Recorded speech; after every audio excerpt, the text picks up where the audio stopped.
Nancy Ellen with the Crafty Yarn Barn, and now I'm going to show you how to make that beautiful scarf that you saw in the picture in the opening.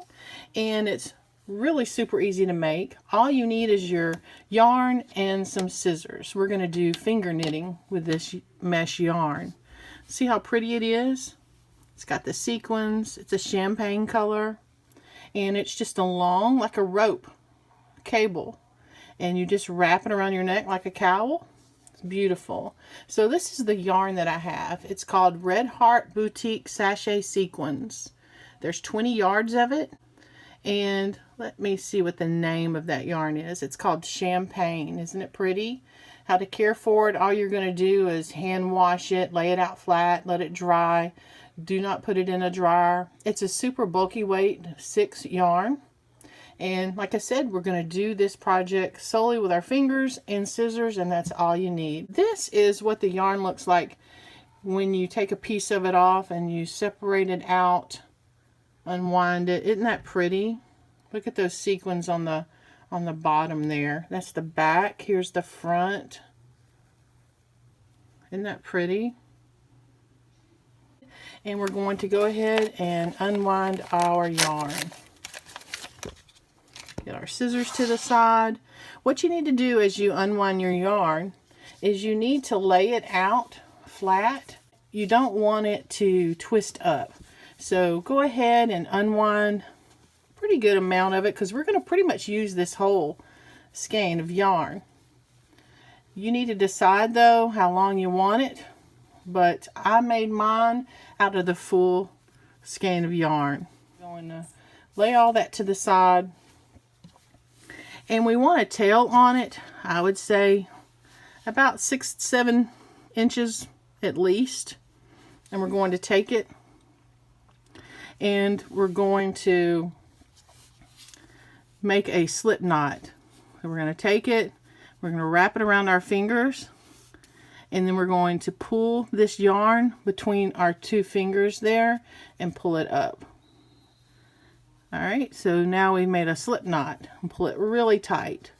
And that's going to tie off for the end of our project. And this tail here is just going to hang.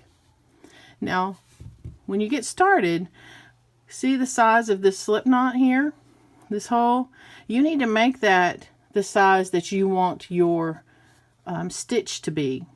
So whatever you start out, the size of this stitch, this loop, that's what you need to try to keep your stitch throughout the entire project. Okay? I want mine this size so that I can go ahead and put both my fingers through there and grab that yarn. And we're going to lay out our yarn flat. We don't want it to twist up, and keep it flat. You want to finger knit this stitch the same way every time. So you might want to take a little bit of this yarn and practice it. But how I do it is I hold it here at this knot, and then I'm going to reach through with my thumb and my forefinger, and then I'm going to grab that loop and pull it through.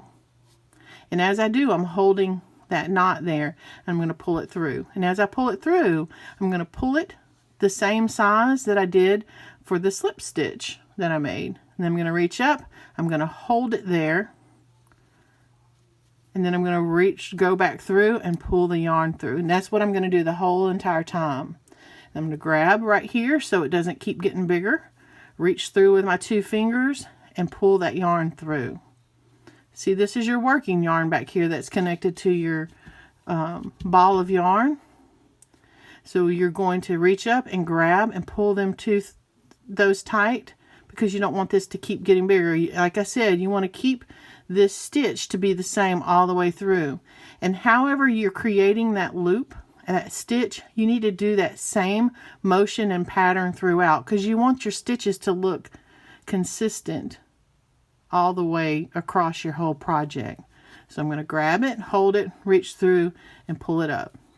And as you pull it up the same amount every single time.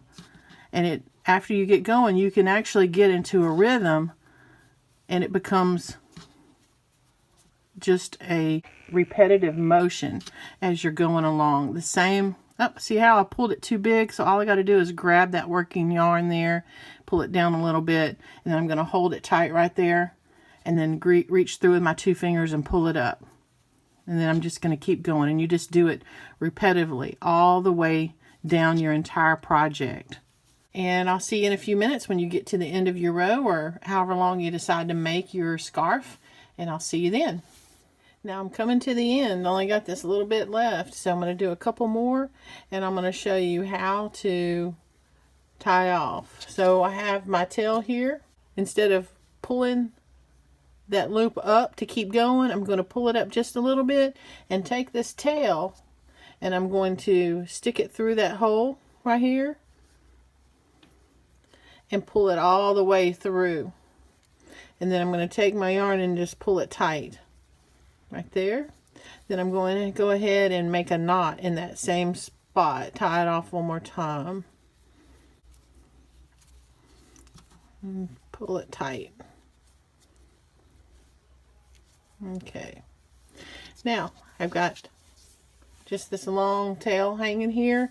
Let me find my other end, because I want them about to be the same size. So here's my knot and my tail on this end, and here's the knot and the tail on the beginning end. So I'm going to go ahead and cut them about the same length. That's just my preference. Throw this extra away. And now we're done.